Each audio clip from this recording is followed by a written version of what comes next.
hermanos, queridas hermanas en Cristo y los amigos que nos acompañan, sean todos bienvenidos a una transmisión más del Instituto Vida para Todos. Estamos dentro del tema general, quien tiene oído, oiga, con las 7 iglesias de Apocalipsis. Estamos hablando sobre Sardis.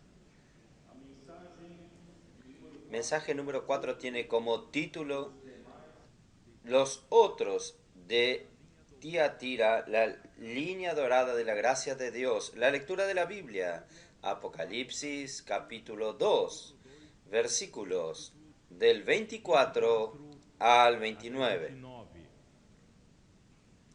La historia de la iglesia nos muestra los errores y los aciertos. Y nosotros debemos valorar por todo lo que la iglesia ha pasado en el pasado, para que nosotros no caigamos en los mismos errores y para que nosotros podamos valorar lo que el Señor está haciendo en medio nuestro. De una manera maravillosa, las cosas están sucediendo. Y a través de conocer la historia del pasado de la iglesia, nosotros pasamos a saber, conocer lo que la iglesia ya pasó, ya caminó en el pasado, ya anduvo en el pasado. Yo quiero decirles a ustedes que la historia de la iglesia no fue una historia muy gloriosa. Fueron casi 19 siglos de degradación y decadencia. Y todo comenzó cuando la iglesia no prestó más atención debida al hablar vivo de Dios. Dios en cada época, desde el Antiguo Testamento, Él nos ha hablado de varias maneras por medio de los profetas. Pero a partir del Nuevo Testamento, del Nuevo Pacto, desde la venida de Cristo, Dios ha hablado por medio de su Hijo Jesús. Y hoy Jesús continúa hablando por medio de los canales que Él escoge para ser sus apóstoles y sus profetas. Y así que Jesús realizó la obra de redención en la cruz y Dios lo resucitó de entre los muertos. Él engendró su iglesia en el día de Pentecostés.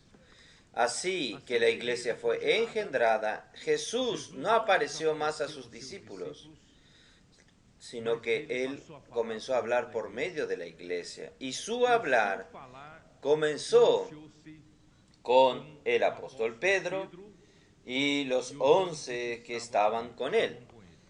Y Pedro entonces se tornó el canal de Dios, el portavoz de Dios, para hablar de la palabra de Dios. Más tarde, economizando el tiempo, Dios entonces levantó al apóstol Pablo para que el evangelio llegase a alcanzar también a los gentiles, a las naciones. Y a través de Pablo, el Señor ha traído una revelación maravillosa de todo el plan de Dios, de toda la economía de Dios, de la salvación del hombre, para engendrar la iglesia y cumplir su voluntad. Y por fin, Dios levantó al apóstol Juan para al final del siglo I y al comienzo del siglo II, nosotros, la iglesia, tuviese el hablar del Hijo a través de este canal. Pero hermanos, infelizmente, después de Juan, no se levantó otro canal de Dios para hablar por Dios. Un hermano me escribió en esta semana preguntándome, ¿por qué no hubo nadie que se levantase por Dios? Que fuese levantado por Dios. Yo no sé. Pero yo puedo decir algo, que en el tiempo de Juan, el ambiente para oír la palabra profética, el ambiente para tener el amor reverente a la palabra, había desaparecido. Las personas comenzaron a buscar en la iglesia posiciones, cargos, ambiciones, para ser populares, ser seguidores. Tal es así que Juan envió sus equipos de evangelio en una región. Está en su registro de su epístola que Diótrefes, ustedes recuerdan este nombre, Diótrefes, que le gusta ejercer la primacía en la iglesia, fue en contra. No recibió estos equipos del evangelio y él condenaba a quien lo recibiese. Entonces, queridos hermanos, ya estaba allí un ambiente de disputa por poder, disputa por la posición en la iglesia. Hermanos, esto no es nada saludable para la iglesia. Esto trajo la degradación de la iglesia. No necesitamos ir muy lejos. Cuando Pablo llamó a los presbíteros de Éfeso, cuando él pasó por Miletos, vamos a ver Hechos, capítulo 20. ¿Qué les dijo a ellos? En el versículo 20, versículo 30 de Hechos 20, dice así, y yo voy a leer desde el 29, porque yo sé que después de mi partida entrarán en medio de vosotros lobos rapaces, que no perdonarán al rebaño. Quiere decir, penetrarán entre los hermanos de la iglesia personas que solo quieren su propio lucro, personas que solo miran sus propios intereses, su nombre, su fama, su familia, la fama de su familia, su popularidad, su gloria, y poco se preocupan con el rebaño de Dios. Aunque el rebaño se pierda, vaya al mundo, él no le interesa, él no está preocupado, él quiere causar división para su propio interés. Ahí en el versículo 30, y de vosotros, no estaban afuera, y de vosotros mismos se levantarán hombres que hablen cosas perversas para arrastrar tras sí a los discípulos. Entonces, surgirán personas que no se preocuparán con la iglesia, no se preocuparán con los intereses del rebaño de Dios. Ellos solo se preocupan consigo mismo, con su propia obra, con su propia gloria, arrastrando a personas tras sí, aunque ellos se pierdan. Él no se preocupa. Hermanos, Pablo ya había alertado esto, que iba a suceder. Entonces, probablemente cuando Juan falleció, no había nadie con un corazón correcto para que Dios pudiese levantarlo como canal de Dios para dar continuidad al hablar profético. Y ahí dio oportunidad. Ustedes saben, no sé si ustedes entienden lo que voy a decir ahora. La palabra de Dios para la iglesia es el gobierno de Dios en la iglesia. En la Biblia es revelada que la iglesia no es una organización religiosa humana, no es una institución religiosa que tiene un gobierno humano. La iglesia revelada por la Biblia como el cuerpo de Cristo. Y Cristo es la cabeza.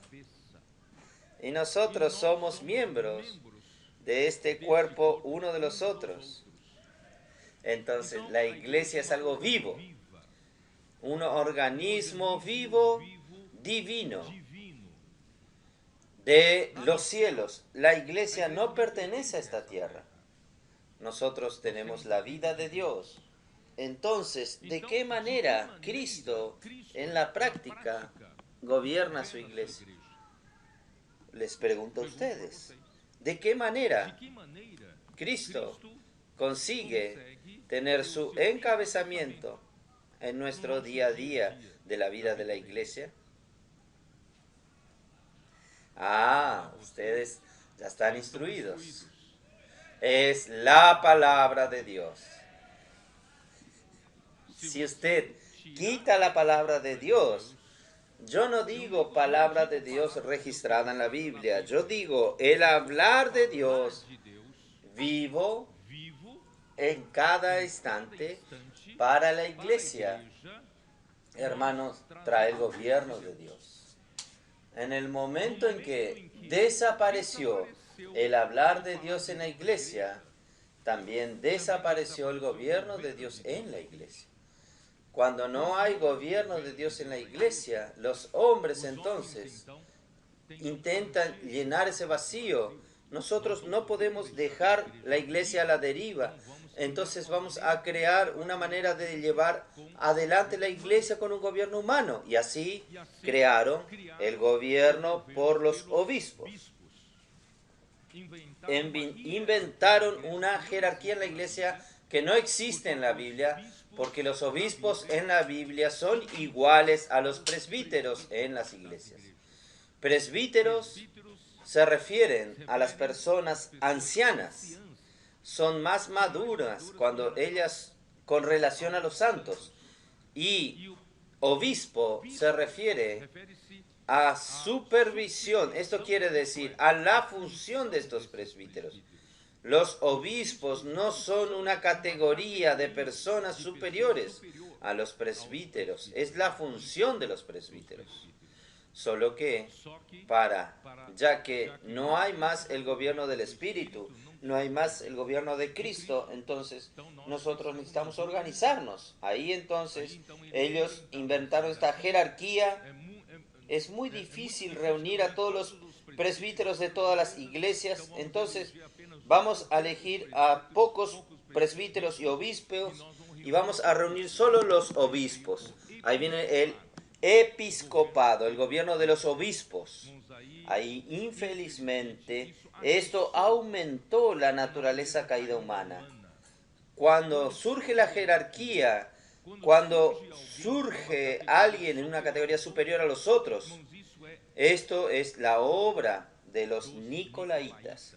Yo ya dije esto. Nico se refiere a aquel que domina, aquel que es victorioso, y laicos, laicates es laicos, los laicos son el pueblo común. Entonces surgen una categoría de personas que controlan el pueblo común. Y así surgió el clericalismo en la iglesia, que no hay en la Biblia.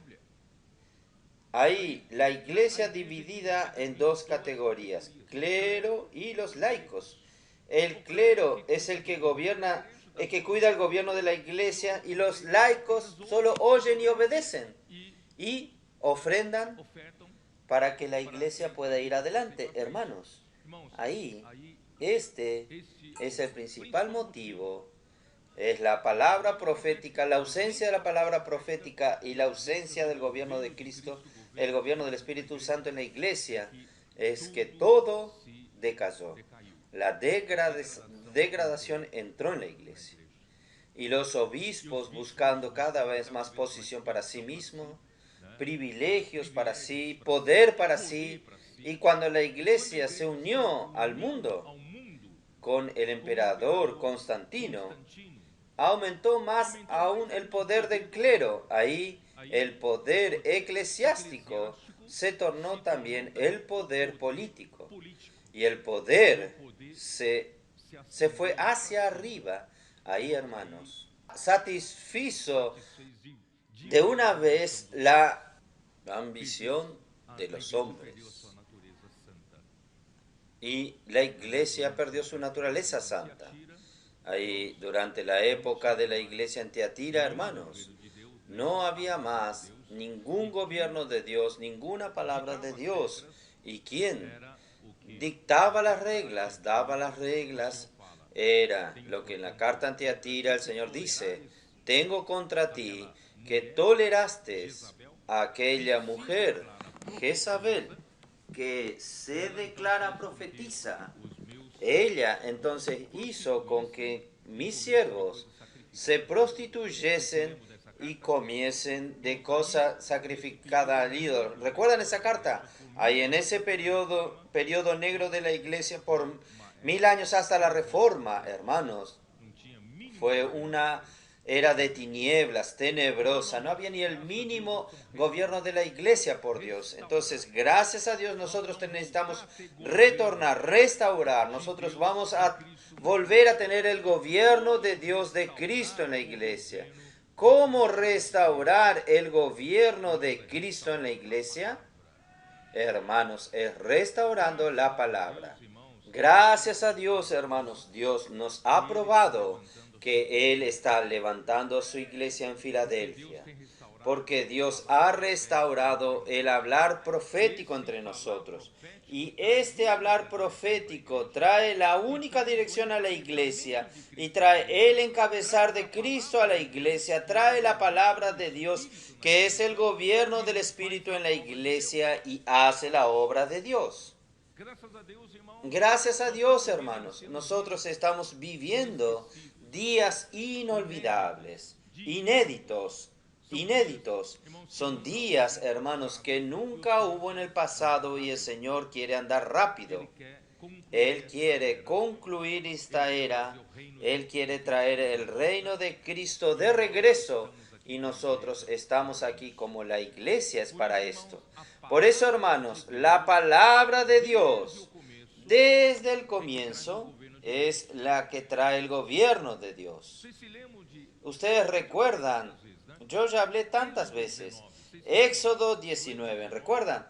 Éxodo 19, cuando Dios, de entre todos los pueblos paganos, Dios fue a escoger un pueblo a través de Abraham, Isaac y Jacob, y los llamó, y cuando Él necesitó llamar a este pueblo estaba en el Egipto, ya hacía más de 400 años, ya con la cultura egipcia. Dios entonces lo quitó, sacó con poderosa mano a este pueblo de Israel de Egipto y lo trajo al desierto, y en el monte Sinaí Dios habló con ellos el propósito de haberlos separado a este pueblo para sí. ¿Cuál era el propósito? Vamos a leer nuevamente. Éxodo 19. Señor Jesús. Éxodo 19. Versículo 4. Vosotros visteis lo que hice a los egipcios, y cómo os tomé sobre las alas de águila, y os he traído a mí. Era una tarea muy difícil, por no decir imposible, quitar un pueblo con aproximadamente 2 millones de personas, con viejos, adultos, niños, mujeres, animales, cría de animales, andando por el desierto. No son nuestros caminos de San Pablo. La autopista Añangüera, hay estaciones de servicio para usted comer o usar el baño. En el desierto no hay nada de esto. Y son 2 millones de personas. Pero la mano del Señor estaba con ellos. El Señor milagrosamente hizo que todo este pueblo, como si estuviese sobre las alas de un águila. ¿No es maravilloso? Y lo principal es que Dios dijo, y os acerqué, aproximé a mí.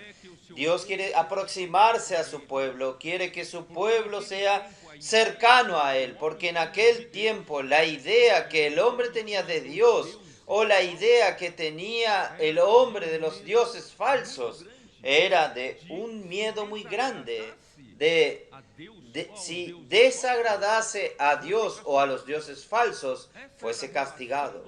Esta era la relación del hombre con Dios, pero Dios no quiere esta relación.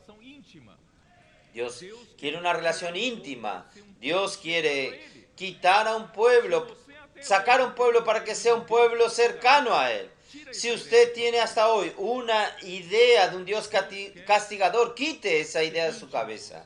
Dios quiere ser íntimo de usted. Dios quiere que usted sea íntimo de Él. Entonces, ¿cómo hacerlo? ¿Por medio de qué? Versículo 5. Ahora pues, si dieres oído a mi voz y guardares mi pacto, entonces vosotros seréis mi especial tesoro sobre todos los pueblos, porque mía es toda la tierra. Entonces, hermanos, ¿cuál es la manera de que Dios nos haga cercanos a Él? Cercanos a Él. Hermanos, es a través de la voz del Señor, a través del hablar de Dios. Y el hablar de Dios nos acerca a Dios. El hablar de Dios nos hace íntimo de Dios y el hablar de Dios nos hace la propiedad peculiar de Dios de entre todos los pueblos. Nosotros seremos un pueblo de Dios, un pueblo de propiedad exclusiva de Dios. En otras palabras, nosotros seremos gobernados por Dios. La palabra nos hace íntimo de Dios, la palabra nos hace conocer el corazón de Dios y la palabra hace con que Dios gobierne sobre nosotros. Nosotros somos un pueblo bajo el gobierno de Dios. Por eso, hermanos, en Deuteronomio 6, que tengo que andar un poco rápido porque aún tengo que entrar en el mensaje. Deuteronomio capítulo 6 habla la manera de que nosotros podemos, hermanos, ser gobernados por Dios, amar a nuestro Señor de todo nuestro corazón, de toda nuestra alma, de toda nuestra fuerza. ¿Cuál es la manera?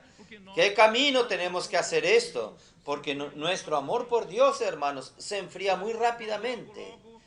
Nosotros enseguida, al comienzo, cuando nosotros estábamos de luna de miel con el Señor, recién convertidos, el Señor era todo para nosotros, pero después las cosas vienen, las tareas del día a día, la carga emocional de la vida humana, nos enfría. ¿Cómo mantener nuestro primer amor para el Señor que la iglesia en Éfeso perdió? Es inculcar la palabra en el corazón. Deuteronomio 6. Yo no estoy leyendo por falta de tiempo, entonces nosotros necesitamos, hermanos, amar la palabra del Señor e inculcarla en nuestro corazón con repeticiones. Necesitamos repetir, repetir, repetir. Nosotros tenemos que rumear, necesitamos hablar entre nosotros. Hablar y hacer la inmersión para que esta palabra sea grabada en nuestro corazón. Hermanos, de esta manera y solo de esta manera, nosotros mantendremos nuestro primer amor para con el Señor. Vamos a amar al Señor como era desde el primer día. Vamos a amarlo al Señor de esa manera hasta el último día. Y de esta manera el Señor va a gobernar nuestra vida. Nuestro matrimonio va a estar en orden. Si usted no va por este camino, su matrimonio está fuera de orden. Si usted no va por este camino, su familia está desordenada, su trabajo no tiene la bendición de Dios. Todo lo que usted hace no prospera, pero gracias a Dios, hermano, nosotros tenemos un camino. El camino es oír diligentemente su voz y guardar su palabra con simplicidad y obediencia. Ahí voy rápidamente entonces para Deuteronomio 11, después voy a entrar en el mensaje. Deuteronomio 11 también dice lo mismo, pero yo quiero complementar con lo que dije en la live, porque lo que yo dije no va a estar registrado en ningún lugar, entonces vamos a registrarlo. Cuando llega al capítulo 11 de Deuteronomio, aquí dice lo mismo. Primero él dice así, versículo 8. Guardad pues todos los mandamientos que yo os prescribo hoy para que seáis fortalecidos. Entonces la palabra de Dios que nosotros recibimos y guardamos, hermanos, nos hace fuertes.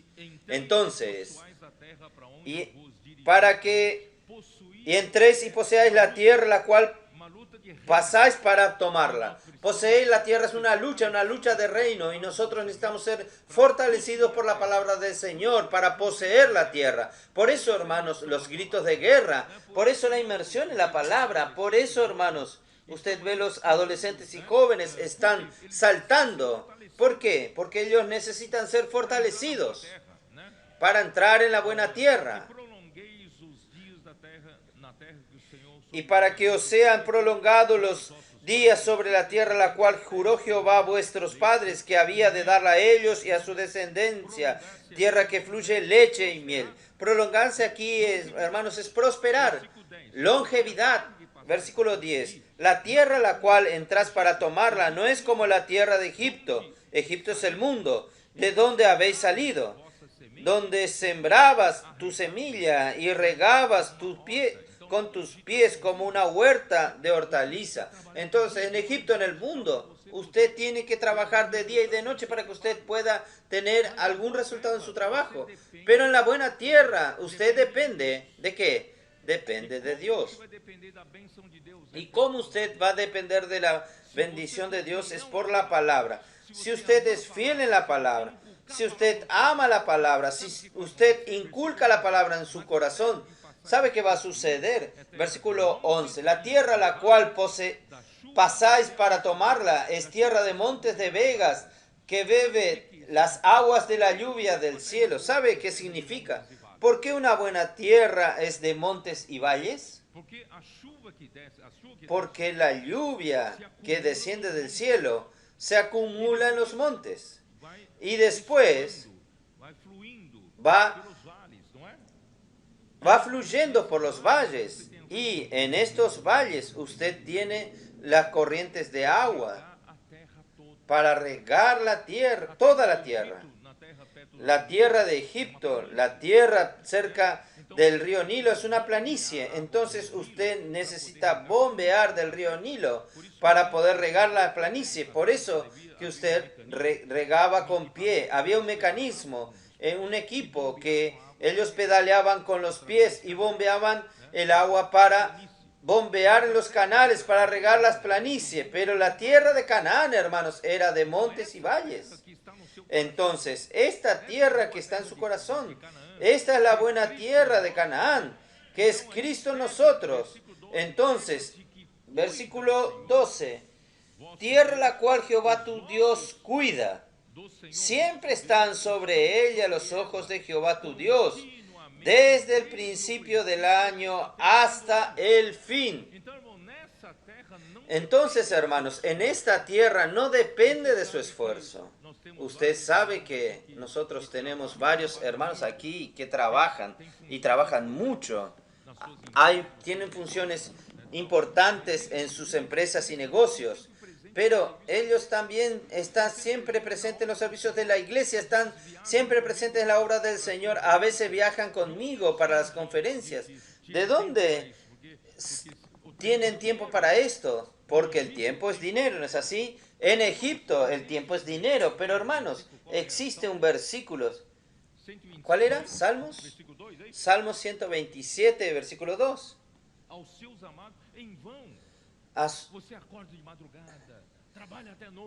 En vano usted se levanta de madrugada y trabaja de noche con el sudor de su rostro para ganar el pan de cada día, pero a los suyos Dios da en cuanto duermen.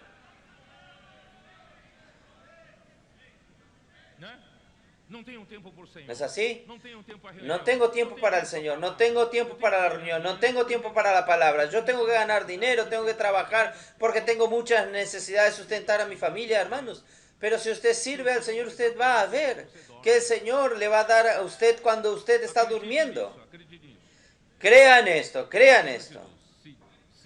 Oh Señor Jesús, si diligentemente obedeces a mis mandamientos que te ordeno hoy, de amar al Señor en primer lugar, es el primer ítem, amar al Señor nuestro Dios y sirviéndole con todo vuestro corazón y con toda vuestra alma, yo daré, Dios dice, yo daré la lluvia de vuestra tierra a su tiempo. De la lluvia, hermanos. En tiempo equivocado es un desastre, pero la lluvia en tiempo correcto es bendición. Yo daré la lluvia a vuestra tierra a su tiempo, la temprana y la tardía, y recogerás tu grano y tu vino y tu aceite. Aleluya.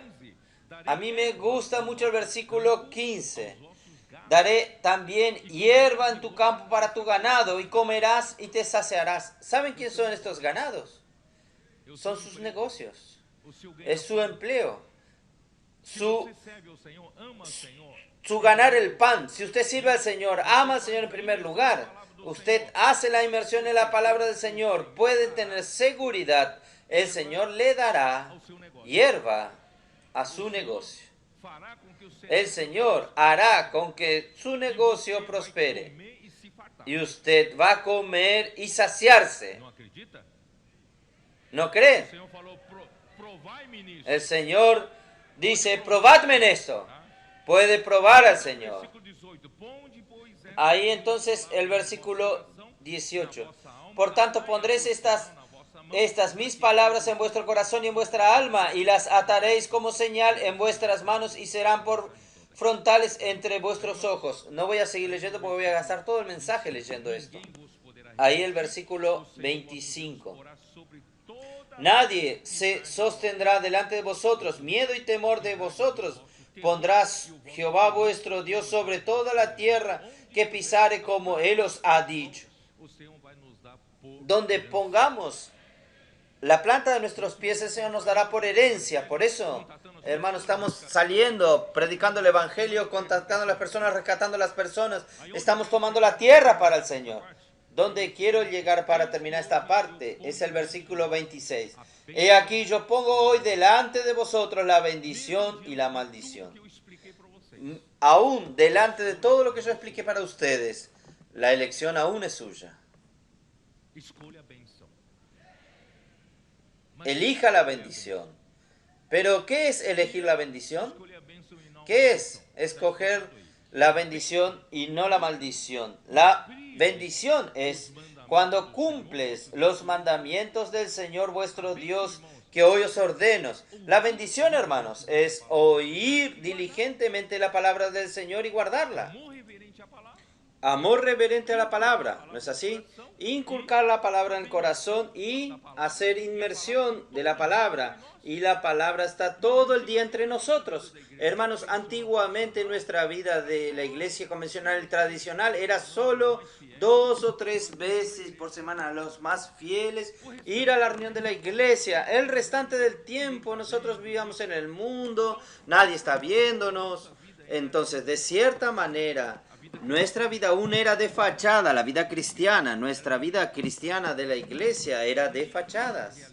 No había tantas realidades porque había mucho tiempo gastado en las cosas particulares. Pero hoy, hermanos, aún en las cosas particulares, nosotros podemos estar inmergiéndonos, haciendo con que esta palabra habite ricamente en nosotros. ¿Es así o no? En el trabajo. Podemos tomar aquella hojita de la inmersión. Miren lo que los hermanos nos hicieron a nosotros. Tenemos que valorar lo que los hermanos están trabajando. Tome aquellas pocas frases del día y comience a hacer inmersión. Ore al Señor hasta grabar cada palabra en el corazón. Usted va a ver que su día va a cambiar. Así usted no vivirá más una vida cristiana de fachada. Esta palabra van a traer realidad espiritual en su vida. Entonces allí ¿qué va a suceder? Usted va a ser bendecido porque usted escogió la bendición. Pero ahora le pregunto a ustedes, ¿qué es escoger la maldición? En nuestra cabeza, escoger la maldición es escoger pecado, es escoger ir al mundo, es escoger las drogas, escoger la prostitución. Eso es en nuestra cabeza. Aquí no dice esto. Aquí dice, ¿la maldición qué es? La maldición es no cumplir los mandamientos del Señor. En otras palabras, si usted no oye diligentemente la palabra del Señor, la voz del Señor, y usted no graba la palabra, inculca la palabra en su corazón, hermanos, espontáneamente, no necesita nadie castigarte, espontáneamente usted habrá escogido la maldición y su vida será una maldición. ¿Por qué? Porque usted no tendrá la palabra para bendecirte, usted no tendrá la palabra para orientarte, usted no tendrá la palabra para poner en orden tu vida. Entonces, fácilmente usted se desviará a la palabra del Señor. ¿No es esto que dice? Maldición, si no cumplir los mandamientos del Señor vuestro Dios, y os desviares del camino, porque hoy os ordeno para seguir otros dioses que no conocidos. Si usted rechaza esta palabra, usted comienza, estos dioses a través de otras voces van a comenzar a influenciarte, palabras negativas entrarán en sus oídos y usted comienza a tener problemas con la inmersión, usted tiene problemas con los que están siguiendo positivamente en la bendición del Señor y usted va desviándose y seguir otros dioses. Esta es la maldición. Entonces, cuando el Señor tu Dios te introduce en la buena tierra que vais para poseerla, pondrás la bendición sobre el monte Gerizim y la maldición sobre el monte Ebal. Cuando ellos estaban para entrar, poseer la tierra de Canaán, Dios llevó al pueblo delante de dos montes, Gerizim y Ebal. Ahora la elección es de ustedes, cada uno puede elegir, usted tiene libertad, solo que usted tiene que arcar con las consecuencias de la elección. Si usted escogió el monte Gerizim, la bendición va a estar en su vida. Si usted escogió Ebal, es su elección, no culpa a nadie. Usted va a destruir su familia, su matrimonio, la de sus hijos y de sus nietos. Por eso, hermanos, escoja correctamente. Ahora voy a entrar. Vamos a entrar en el mensaje. Pero la primer parte histórica voy a hablar bien rápido. El título es Los demás de Tiatira, la línea dorada de la gracia de Dios. Usted no está hablando de Sardes, ¿por qué vuelve a Tiatira? Porque yo necesito hablar los antecedentes, el paño de fondo de cómo se formó la reforma protestante en la era de las tinieblas de la Edad Media y después, aún después de salir de la Edad Media, hermanos. Infelizmente la iglesia en Tiatira estaba sumergida en densas tinieblas, en medio de mucha ignorancia en cuanto a la palabra de Dios, en medio de mucha superstición creada por Jezabel, esta que se declara profetiza, y el pueblo entero era engañado y vivía bajo esta oscuridad, y ella gobernaba, mandaba, no era el gobierno de Dios. Entonces, hermanos, pero vamos a ver Apocalipsis 2, versículo 24. Apocalipsis 2, versículo 24. Hay un versículo maravilloso. En medio de tanta oscuridad, versículo 24 dice así: pero a vosotros y a los demás que están en Tiatira, a cuantos no tienen esa doctrina y que no han conocido lo que ellos llaman las profundidades de Satanás, yo os digo, no os impondré otra cosa. Entonces, gracias a Dios, aún en medio de tanta oscuridad, tantas cosas terribles y horribles sucediendo en esa época, hermanos, Dios tenía siempre algunos que no no fueron detrás de esta doctrina de Jezabel. Dios siempre preservó un pueblo, aunque sean pocas personas, pero Él nunca terminó una línea que en el comienzo, yo usé la expresión de André Miller, en el comienzo usó la línea plateada, pero ahora está usando la línea dorada. Por eso que yo estoy usando la línea dorada, esta línea de oro. Oro representa la naturaleza de Dios, entonces esta línea dorada nunca terminó, nunca paró, aunque sea un porcentaje mínimo, pero Dios siempre preservó esta línea. Entonces, esta línea dorada de la gracia de Dios a lo largo de los años de la degradación de la iglesia, hermanos, siempre estuvo presente, aunque muchas veces era débil, pero siempre estuvo presente. Entonces, vamos a mencionar la línea de los valdenses. Voy a hablar rápido esta parte, la parte histórica. André Miller clasifica a los albigenses junto con los valdenses. Entonces voy a respetar la descripción de André Miller, aunque haya algunos historiadores que clasifican a los albigenses como una secta gnóstica. Pero André Miller afirma que estos hermanos, los albigenses, estaban libres del ego maniqueísta, eran herederos y mantenedores de un cristianismo puro y espiritual. Entonces, para André Miller, él considera, no es correcto clasificarlos como herejes. Ellos vivían una vida cristiana pura y espiritual. Solo que yo voy a dar más atención para los valdenses. ¿Por qué? Porque Pedro Baldo hizo algo que es mucho más marcante que los albigenses. Voy a explicar ahora. Entonces los albigenses, ¿por qué albigenses? Ellos habitaban en Albi, una ciudad en Francia.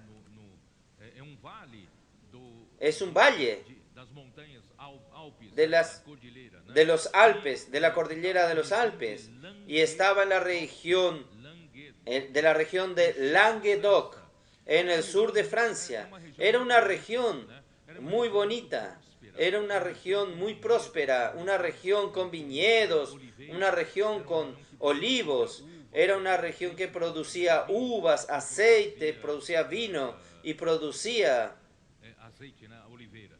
aceite de oliva. Entonces, pero infelizmente ellos ellos procuraron vivir una vida cristiana normal, sin mucha influencia de la iglesia en Tiatira, de las enseñanzas de Jezabel. Entonces y del otro lado del valle de los Alpes estaban los valdenses. De un lado estaban los albigenses, porque la ciudad de Albi estaba de un lado, y del otro lado estaban los valdenses. Y los valdenses estaban en el valle oriental de los Alpes. Vamos a resumir en pocas palabras la gran persecución del Papa Inocencio III y el diezmado de los albigenses. El papado era visto por ellos como quien destruía las almas de las personas y que impedía todo el progreso en el campo de las artes y de la educación del pueblo, porque para la jerarquía romana conseguir la sumisión del pueblo laico tenían que mantenerlo en la ignorancia, en la superstición y en la esclavitud. Y ellos no fueron perturbados por largos años, porque era un pueblo pacífico.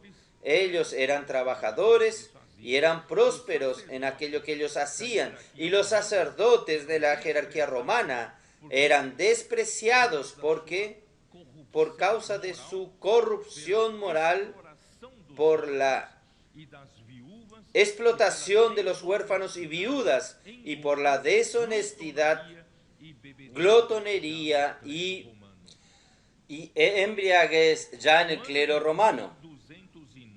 En el año 1209, el Papa convoca una cruzada de 300.000 guerreros rudos e ignorantes contra los verdaderos cristianos, prometiendo perdón de deudas y el perdón de los pecados y la vida eterna.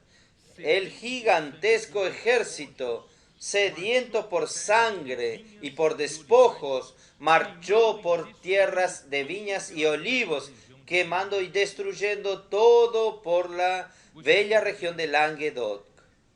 Voy a explicar un poco a ustedes. Ustedes ya oyeron en la historia las cruzadas. Ustedes ni saben lo que son las cruzadas, ¿no? Las cruzadas fueron inventadas porque el pueblo en aquel tiempo, el pueblo religioso en aquel tiempo, ellos daban mucho valor a las peregrinaciones. Por eso, hermanos, hoy nosotros oímos de peregrinaciones. Ellos hacían peregrinaciones a Tierra Santa. Ellos consideraban a Jerusalén una tierra santa, porque allí estaba la tumba de Jesús y allí donde Jesús murió. Entonces ellos hacían, aquellos que podían. En aquel tiempo no era fácil viajar, era a pie o con animales y muchos morían por el camino. Ellos hacían peregrinación por amor al Señor, iban hasta Jerusalén y considerada como tierra santa. Solo que la tierra santa fue tomada por los árabes o los que los precedieron a ellos. Y entonces el Papa en aquel tiempo, él entonces resolvió reunir un ejército, y este ejército, en nombre de Dios, en su uniforme tenía una cruz.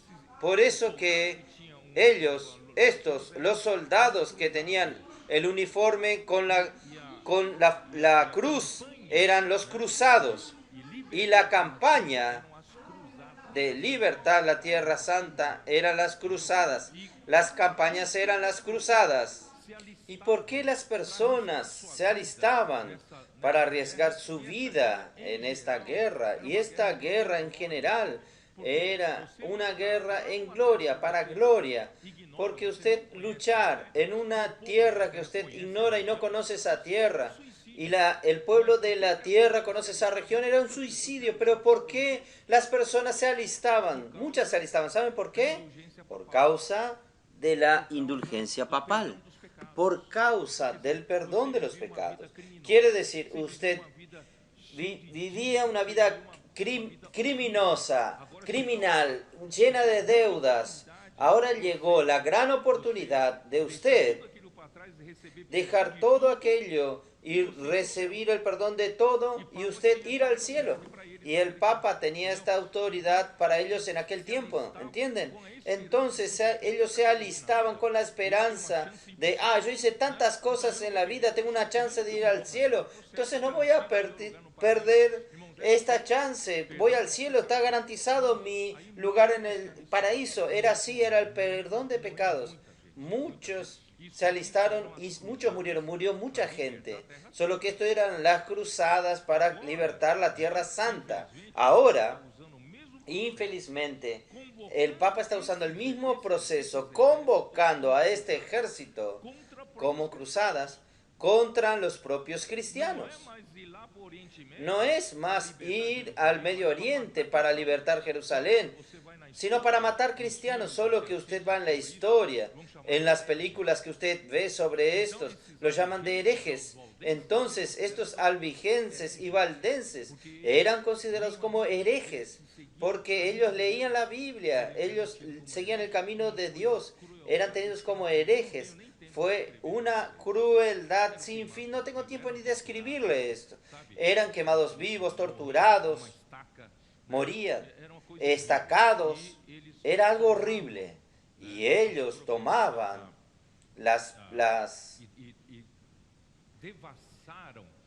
devastaban la tierra de los albigenses y también de los valdenses, y tomando sus tierras.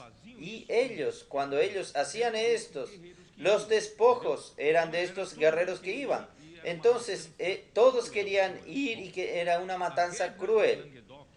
La guerra en Lingedok fue la primera experiencia de persecución en gran escala por parte del Papa para mantener su supremacía por fuerza de armas, actuando contra los verdaderos seguidores de Cristo, los que reconocían su divinidad y autoridad de la palabra de Dios.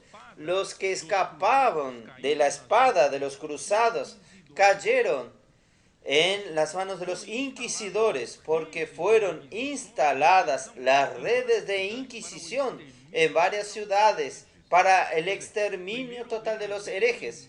Quiere decir, primero viene un ejército y mata a todos los que ellos pueden matar, pero solo que después están los herejes mezclados entre el pueblo. ¿Cómo van a descubrir? Entonces ellos instalaron inquisición permanente en cada ciudad. Ahí depende de la denuncia de las personas. Ah, mi vecino es un hereje. Ahí era llevado para ser quemado. Entonces algo horrible, horrible. En comparación a los escritos de los reformadores del siglo XVI, los albigenses eran más simples en ciertos puntos de la doctrina, pero según la voluntad del Señor, más de 300 años era necesario que Europa madure para la reforma, porque había necesidad de fabricar el papel y la invención de la gráfica. ¿Qué quiere decir? De la imprenta. ¿Qué quiere decir esto? Que esto sucedió, los albigenses y valdenses, 300 años antes de la reforma. Aún el Señor necesitó de 300 años para madurar y esperar la fabricación del papel, que sea realidad entre nosotros, y también la invención de la imprenta para que suceda la reforma. Entonces voy a hablar de Pedro Baldo, ¿está bien? Aquí está mi encargo. Pedro Baldo. Aunque algunos historiadores afirmen que los valdenses existían antes como hombre de los valles, antes de Pedro Baldo, pero este Pedro Baldo merece ser destacado especialmente con un breve relato que haremos seguidamente. Pedro Baldo nació en el año de 1140 en Lyon, Francia. Alrededor del año 1160, quiere decir 20 años después, las prácticas de la idolatría y la doctrina de la transustanciación ya molestaban. ¿Saben qué es la doctrina de la transustanciación? ¿No? Cuando el sacerdote del clero romano tomaba el pan que nosotros partimos, se llama la hostia, él pronuncia las palabras de la consagración, es así que ellos llaman, pronuncia las palabras de la consagración, aquel pan se torna verdaderamente la carne de Jesús. Este es la doctrina de la transustanciación. Esto para crear una superstición dentro del pueblo ignorante, y hasta hoy es así. Hasta hoy es así. Esta es la doctrina de la transustanciación. Entonces Pedro Baldo, él vio que el pueblo era ignorante, en todo esto era manipulado. Él dijo así: esto lo molestaba, y alarmado con la intensidad de la perversión y de la corrupción introducida en la iglesia, juntamente con la influencia dominante del papado sobre las almas de las personas, pasó a experimentar la verdadera conversión de su alma a Dios. Quiere decir, alguien le presentó la palabra pura de Dios a él. Él creyó en Jesús y se convirtió. Entonces, hermanos, él era un rico comerciante de ropas en Lyon y era una persona instruida. Probablemente él haya usado su equipo de vendedores ambulantes para divulgar la palabra de Dios, que fueron los primeros colportores. Aleluya. ¡Aleluya! La palabra colportor viene del francés colporteur, no sé pronunciar correctamente, no sé hablar francés. Siendo col, el cuello, porter es cargar, aquel que porta retrato, aquel que carga. Entonces es una bolsa, ¿no es así? Entonces es una bolsa que es colgada en el cuello. Entonces ellos han llamado de colportores porque usaban estas bolsas para colocar ¿qué cosa? Colocaban copias de las escrituras en sus bolsas. ¿No es maravilloso esto? ¿Por qué? Porque Pedro Baldo, él fue salvo porque tuvo contacto con la palabra. Y la palabra era prácticamente imposible que el pueblo común lo conozca. Y en aquel tiempo la Biblia ¿quién tenía acceso? Solamente el clero. Y era en latín. Y solo que el clero en aquel tiempo, los dogmas y los sacramentos de la iglesia de Roma eran más importantes que la misma palabra en sí. Entonces los mismos sacerdotes ni leían la Biblia, ni la entendían. Ellos necesitaban saber los dogmas y los sacramentos para poder oficiar como sacerdotes. Entonces nadie leía la Biblia. Aparte de que la Biblia era difícil, era en latín. Entonces, ¿qué hizo Pedro Baldo? Esto sí quiero realzar.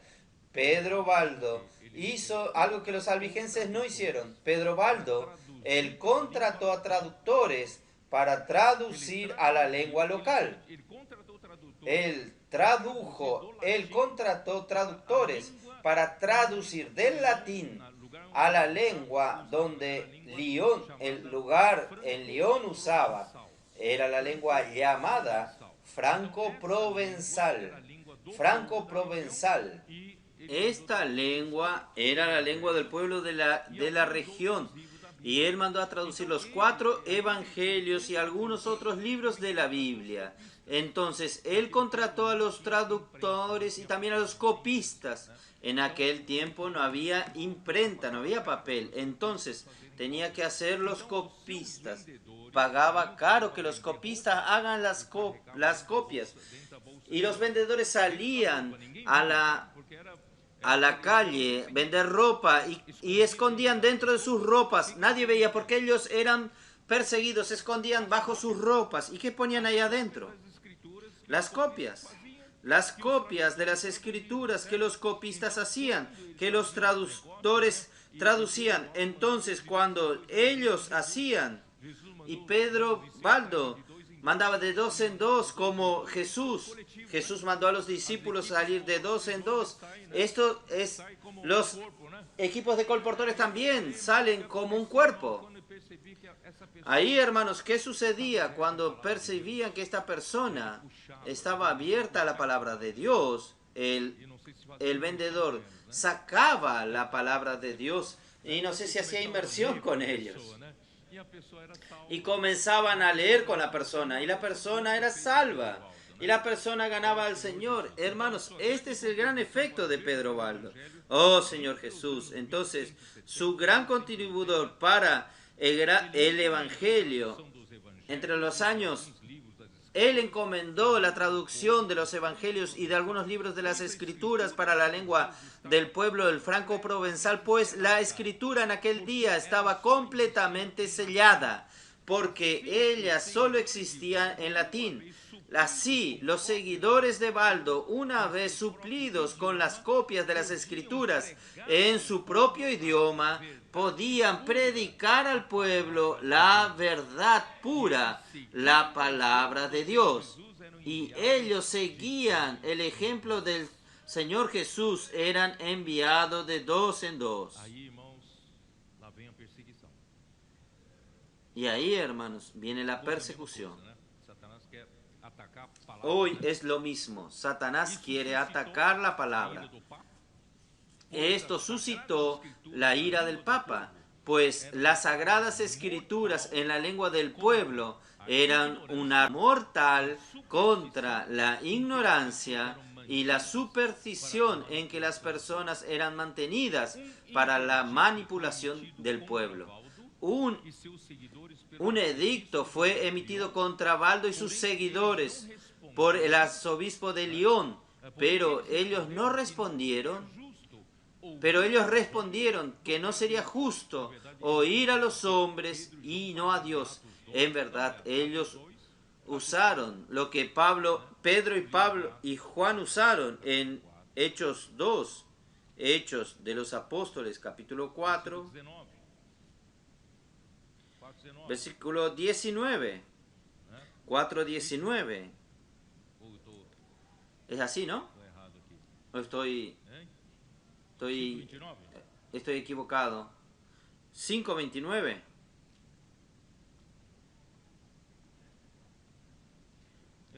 Eu anotei aqui 4:19.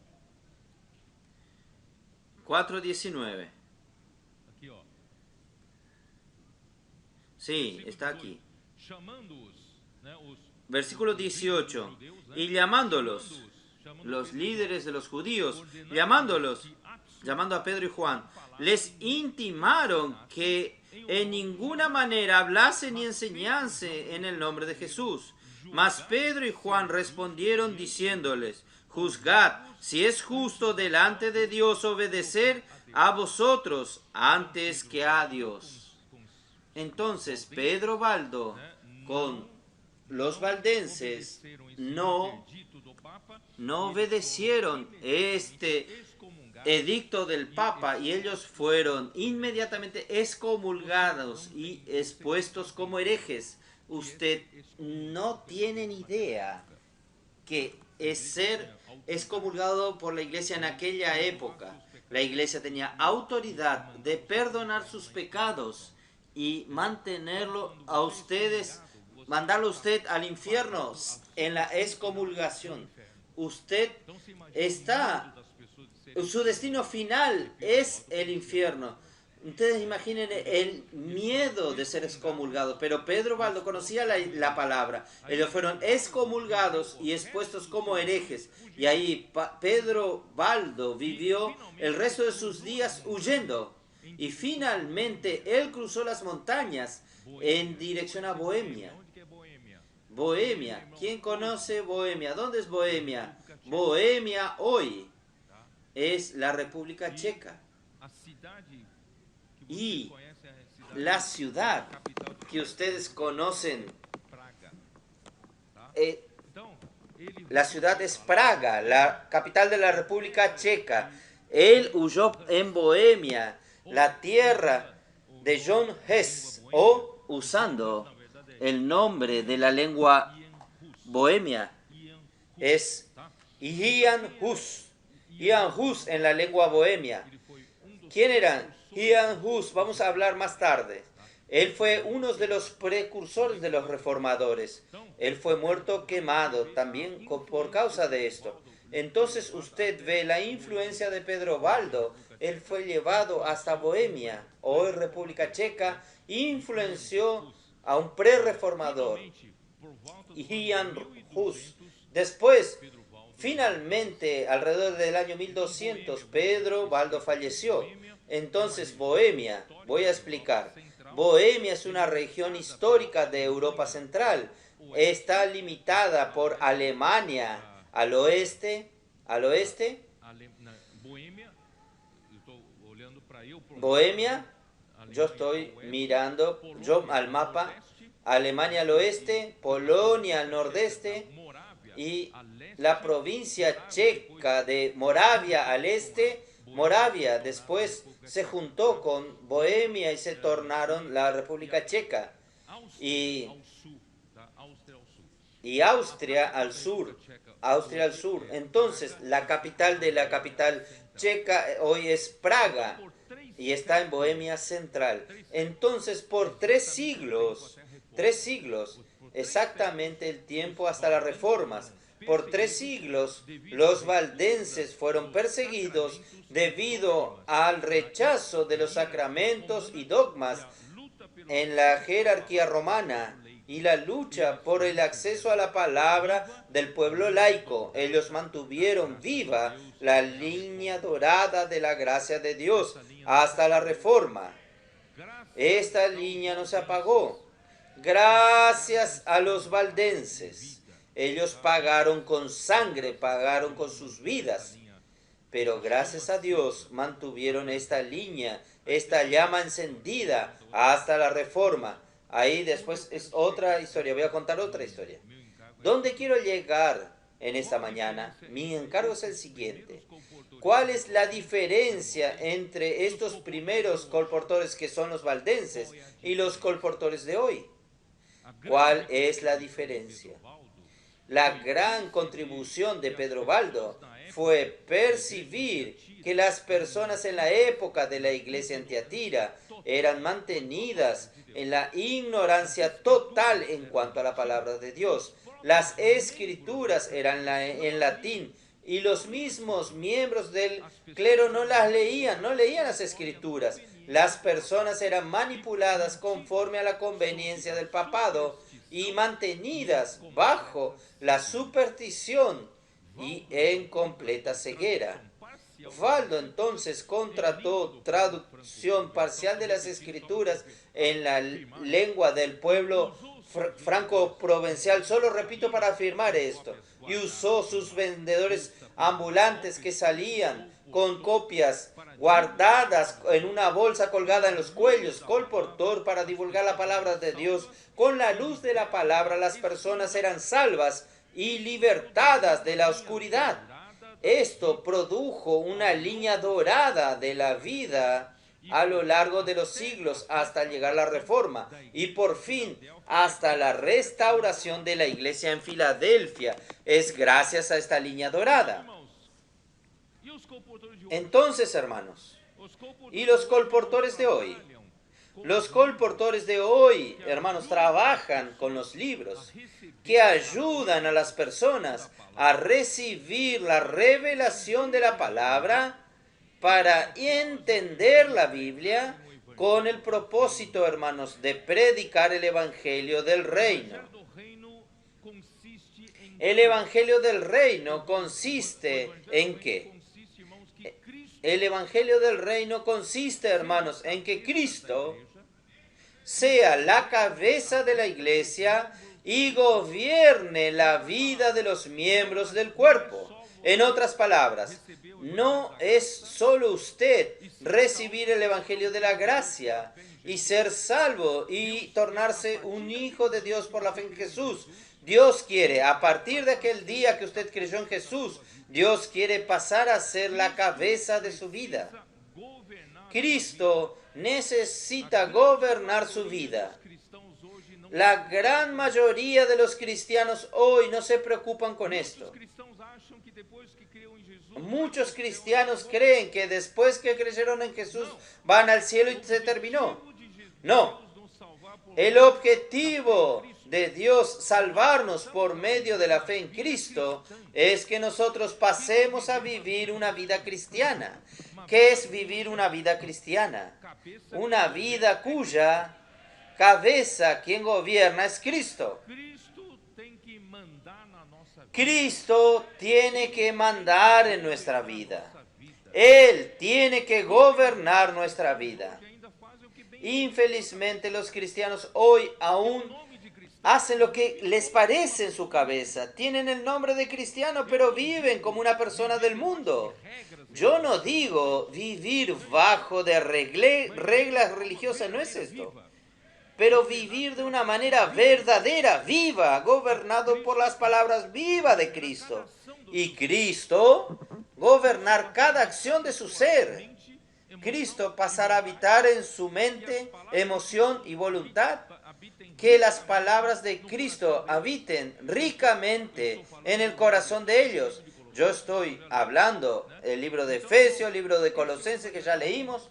Entonces, hermanos, este es el Evangelio del Reino. Hoy, casi todos los cristianos tienen la Biblia en sus manos. Tienen la Biblia en sus manos. Pero ¿cuántos viven la realidad del Evangelio del Reino? Porque no comprenden. no saben lo que la Biblia dice. Entonces, hermanos, no tiene sentido usted tener la Biblia en sus manos y no tener la revelación. ¿Y qué nuestros colportores hacen hoy? Nosotros no necesitamos más llevar escondidamente la Biblia a los otros, porque todos ya tienen la Biblia. Entonces, ¿qué tenemos que llevarles? Llevarle la revelación de la palabra. Entonces voy a explicar un poco. Entonces hoy, gracias a Dios, las personas tienen acceso a la Biblia impresa, pero sin la revelación no hay comprensión adecuada de la palabra. Entonces, hermanos, voy a leer un trecho de Nehemías capítulo 8. Vamos a ver. Nehemías capítulo 8.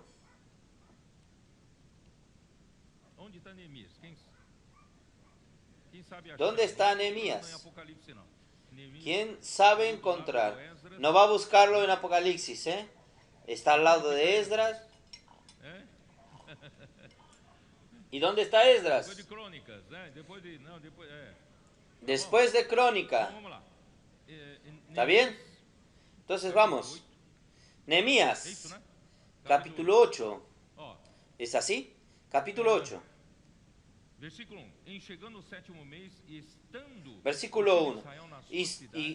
Y se juntó todo el pueblo como un solo hombre en la plaza que está delante de la puerta de las aguas. ¿Y saben qué tiempo eran estos? Era un tiempo de la restauración de Jerusalén. ¿Está? Y el pueblo había, usted sabe que el cautiverio babilónico esparció al pueblo de Judá por Babilonia. Y después Dios había prometido que el rey Ciro, un rey gentil, iba a hacer un decreto 70 años después de convocar al pueblo de regreso para la restauración del templo por Zorobabel y Josué, y después de la restauración de la ciudad de Jerusalén por Nehemías, hermanos. Pero ¿quién volvió? Era una minoría. La mayoría quedó en el cautiverio babilónico, viviendo en la cultura de Babilonia. Pero estos pocos que volvieron eran pocos. Pero gracias a Dios, estos pocos tenían un corazón. Hermanos, nosotros somos la manada pequeña. Nosotros no somos muchos. Pero hermanos, nosotros somos este pueblo que volvió. Este pueblo, hermanos, que paga el precio para cumplir la voluntad de Dios. Entonces, hermanos, ¿qué sucede? Vamos a continuar. ¿Dónde estoy? Llegando al 7º mes, estando... Y todo el pueblo se juntó como delante de la puerta de las aguas y dijeron a Esdras, el escriba que trajo el libro de la ley que el Señor había prescrito a Israel. Esdras, el sacerdote, trajo la ley delante de la congregación, tanto de hombres y mujeres, y todos los que eran capaces de entender lo que oían. Era el primer día del 7º mes, y él leyó en el libro delante de la plaza que está delante, que es frontera a las puertas de las aguas, desde el alba hasta el mediodía. Miren el versículo 5. Abrió pues Esdras el libro a los ojos de todo el pueblo, porque estaba más alto que todo el pueblo, y cuando lo abrió todo el pueblo estuvo atento. Bendijo entonces Esdras a Jehová, Dios grande, y todo el pueblo respondió amén, amén, alzando sus manos, y se humillaron y adoraron a Jehová inclinado a tierra. Y los levitas, Jesúa, Bani, Serebías, Jamín, Acub, Sabetai, Odías, Masaías, Kelita, Azarías, Josafbet, Anán y Pelaías hacían entender al pueblo la ley, y el pueblo estaba atento a sus lugares. Hermanos, necesitaba alguien para enseñar, traer la revelación. Versículo 8. Y leían en el libro de la ley de Dios claramente, y no ponían el sentido de modo que entendiesen la lectura. entendiesen la lectura. Hermanos, hoy todos los cristianos tienen una Biblia en sus manos. ¿Será que entienden lo que leen? Por eso, hermanos, el Señor está enviando los colportores. El Señor está enviando personas para ayudar a darles explicaciones para que las personas puedan entender lo que se lee en la Biblia. ¿Está bien? Ahí, ¿qué sucedió? Versículo 9. Y Nehemías el gobernador y el sacerdote Esdras, escriba, y los levitas que hacían entender al pueblo, dijeron a todo el pueblo: Día santo es a Jehová nuestro Dios. No os entristezcáis ni lloréis, porque todo el pueblo lloraba, oyendo las palabras de la ley. ¿Quién no llora? ¿Quién no es tocado cuando entiende la palabra de Dios? Solo que en aquel día era fiesta. Entonces el versículo 10, y luego les dijo: id, comed grosuras. Es permitido comer carne gorda en aquel día, ¿vio? ¡Ay, qué cosa buena! Dídimo, ¡ay, aquella carne con la grasita! Era permitido en aquel día. Comer grosuras, beber vino dulces y enviar porciones a los que no tienen nada preparado. Los colportores mandan porciones. Para aquellos que no han preparado nada para sí, vamos a mandar las porciones. Porque día santo es a nuestro Señor. No os entristezcáis, porque el gozo de Jehová es vuestra fuerza. Aleluya. La alegría del Señor es vuestra fuerza.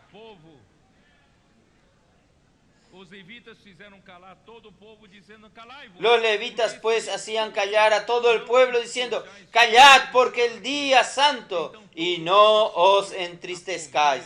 Y todo el pueblo se fue a comer y a beber y a obsequiar porciones y gozar de grande alegría, porque habían entendido las palabras que le habían sido enseñadas.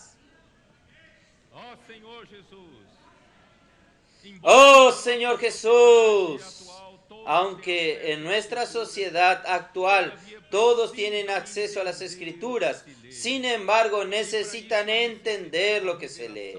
Y para esto hay necesidad de la revelación de la palabra. Por eso, hermanos, no solo los colportores, toda la iglesia necesita participar de esto. Hermanos, usted que puede decir: yo no tengo ninguna experiencia de colportaje, yo no soy un colportor, no hay ningún problema. Usted también puede ayudar a sus amigos, a sus colegas. Pase un libro a ellos. Y usted va a comenzar a tener esta experiencia, ¿está bien? Entonces, gracias a Dios, muchos hermanos no son colportores, pero después que ellos vinieron de pasar unos días en el PAC, algunos días en el CEAPE, ellos fueron tan tocados por las cosas que están sucediendo. Las personas, cuando comienzan a entender la palabra de Dios, quedan agradecidas, hermanos. Estas personas que no son colportores pasan a querer también en su día a día hacer esto. Por increíble que parezca, ayer a la noche, la última comunión que tuvimos aquí en la tarde, los hermanos espontáneamente comenzaron a decir: vamos a llevar cajas de libros para tener esta experiencia. Entre los hermanos en particular, las iglesias que están aquí presentes, van a llevar más de 100 cajas. Casi 100 cajas. Cada caja tiene 120 kits, 240 libros. Y nadie presionó, todos estaban listos. Ellos quisieron hacer esto. Hermanos, yo también quiero hablar a los hermanos de la iglesia en San Pablo, de la región en San Pablo. Tengan esta experiencia también. Lleve cajas de libros. Ponga la caja de libro en su sala, en su living. La ama de casa no le gusta que ponga la caja de libros sobre el sofá. El sofá es para sentarse. Entonces está bien. Vamos a ayudar a distribuir estos libros, que es sembrar la semilla del Evangelio del Reino. Y las personas a través de los libros van a entender las explicaciones que se dan por medio de las revelaciones de la palabra. Por eso, hermanos, vamos también nosotros a tomar este encargo. Nuestros adolescentes, hermanos, están ayudando a sus profesores, están ayudando a sus compañeros. Hermanos, ¿qué tal nosotros los adultos también entrar en esto? El Señor va a bendecir mucho las personas a su alrededor. Usted va a bendecirlas. Ahí Proverbios 20:18 leímos 2 veces. Vamos a leer en la King James actualizada. No sé si ustedes tienen. Un pueblo que no acepta la revelación del Señor es una nación sin orden. ¿Por qué? Porque no está el gobierno de Cristo, no está el evangelio del reino como realidad en su vida. Voy a leer de nuevamente. Un pueblo que no acepta la revelación del Señor es una nación sin orden.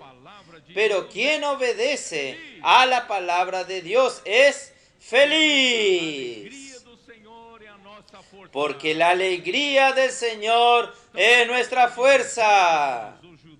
Entonces, en la época de Jesús, hermanos, los judíos los perseguían y buscaban matarlo, porque él curó un paralítico en el sábado. Esto en Juan capítulo 5, versículos 16 al 18.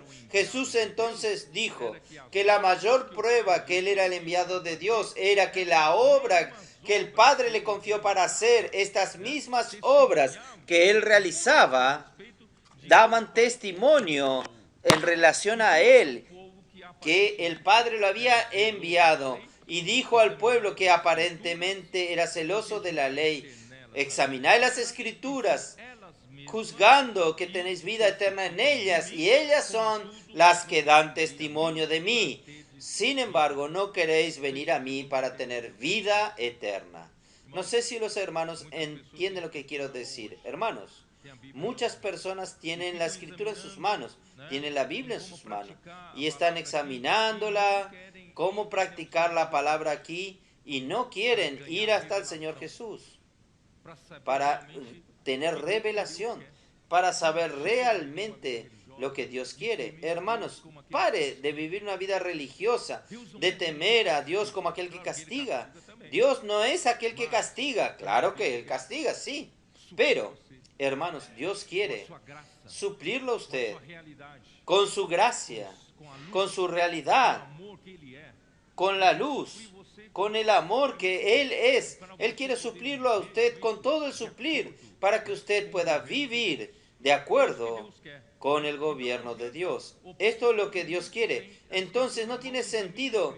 El pueblo, muchos tienen la Escritura en sus manos, examinan la Escritura, son estudiosos de la palabra, pero no tienen revelación, no entienden lo que están leyendo. Hermanos, vamos a llevar el Evangelio del Reino a través de los libros a las personas. Entonces no era suficiente las Escrituras en las manos, pero el pueblo necesita ir al Señor para recibir del Señor la revelación de la palabra para tener vida. No es solo para no ser castigado.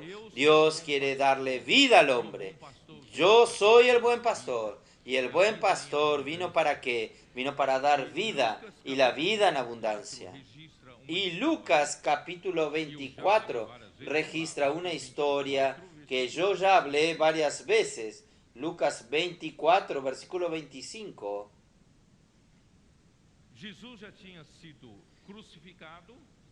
Jesús ya había sido crucificado, Él ya había sido resucitado por el Padre, y los discípulos estaban tristes, sin rumbo, no sabiendo qué iba a suceder de ahí en adelante.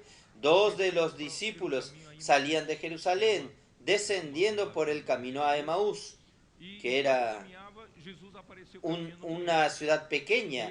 En cuanto caminaban, Jesús apareció caminando con él, al lado de ellos. Y caminando al lado de ellos, Jesús le dijo: ¿qué están hablando? Y ellos dijeron: ustedes no saben los últimos sucesos. ¿Qué están hablando? Es el varón aprobado por Dios, Jesús el Nazareno. Él fue muerto. Jesús entonces dijo: pero ustedes son muy tardos del corazón. toda la escritura habla en relación de él. ¿Dónde está? 25, né? Estoy en él. Então lhes disse Jesus, ó, 25. Entonces él les dijo, oh insensato y tardos de corazón, para creer todo lo que los profetas han dicho. Quiere decir, los profetas ya dijeron y ya está registrado, pero ellos no comprendían. que o Cristo padecesse No era necesario que el Cristo padeciera estas cosas y entrara en su gloria, quiere decir. Porque ellos debían pensar así, en aquella lógica humana. Dios no debería permitir que Cristo muriese. Si Cristo era tan importante, Cristo no debería morir. Pero no está escrito en las Escrituras que convenía que Cristo padeciese, entrase en su gloria. Y comenzando por Moisés, expunha-lhes o yendo por todos los profetas, les exponía todas as lo que escrituras, hablaba con relación en todas las escrituras. Llegando a la aldea donde iban, él hizo como que iba más eles lejos. o constrangeram, Mas ellos porque tal le obligaron a quedarse diciendo, quédate con nosotros porque se hace tarde y el día ya ha declinado. Entró pues y al quedarse con ellos, y então aconteció que estando sentado con ellos a la mesa, tomó el pan y los bendijo, le partió y les dijo. Entonces les abierto los ojos y reconocieron, mas él desapareció de sus vistas, y se decían el uno al otro, ¿no ardía nuestro corazón en nosotros mientras nos hablaba en el camino, cuando nos abría las escrituras? Hermanos, el pueblo necesita de nuestro hablar. El hablar que trae la revelación de Dios. Ahí el corazón arde. Cuando hay un hablar vivo de Dios, nuestro corazón arde. Cuando nuestros hermanos salen a las calles, llevan la palabra, hermanos, el corazón de las personas que oyen arde. todos os dias vocês têm No sé si usted tiene esta experiencia. Todos los días usted tiene esta experiencia. Es maravilloso, hermanos. Entonces, por eso, hermanos, nosotros no podemos privar a las personas de esto. A pesar de las dificultades, de las persecuciones, a pesar de la seguridad que ustedes son privados de esto y de aquello, hermanos. Hay lugares que los hermanos están yendo. né? Os irmãos Lugares que solo los muy ricos frecuentan. Los hermanos nos dijeron, allí solo vemos ricos y colportores. Ricos y colportores. tem coragem de entrar naquele lugar, né? Porque solo los colportores tienen el coraje de entrar en esos lugares. Adriano me contó que ellos fueron. El líder o colportor dijo, entra en ese lugar. Y él miró ese lugar. Es un lugar Né? Só a porta muy de chique. 6 metros de altura. Solo la puerta de vidrio tenía 6 metros de altura. A porta. Él dijo así. Falou, como é que eu vou Y no entrar? tenía picaporte para abrir la Lá puerta. dentro, Él dijo, ¿cómo voy a entrar? que julga Era alguien dentro para deixar entrar ou não deixar entrar. que juzgan la apariencia de la persona para dejarlo entrar o no. A ousadia do ¿Entienden? irmão, né? Entonces, Foi lá, tal, e abriu. la osadía del hermano. Él fue y abrieron. Dos personas me están esperando. Y él entró. Y las personas, hermanos, recibieron la explicación de la palabra. Y el corazón ardía. Hermanos, los millonarios también necesitan de la palabra. Aleluia. ¿O no? Não era. Aleluya. Vamos lá. No era, hermanos, gracias al Señor. Vamos a continuar. Arde. Cuando hay el hablar vivo del Señor, el corazón arde y el hombre recibe la revelación. Hechos 8, la experiencia del eunuco. Conhece? Ustedes conocen esto, ¿no? Hechos 8:26.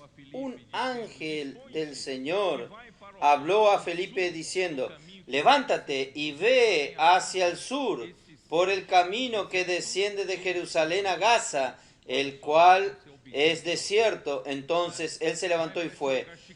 Miren, nosotros tenemos que ser obedientes al Señor. Vaya a este lugar muy rico, vamos. El Señor ciertamente nos abrirá la puerta. Y sucedió que un etíope, eunuco, funcionario de Candace, él debería estar en un carruaje muy lujoso.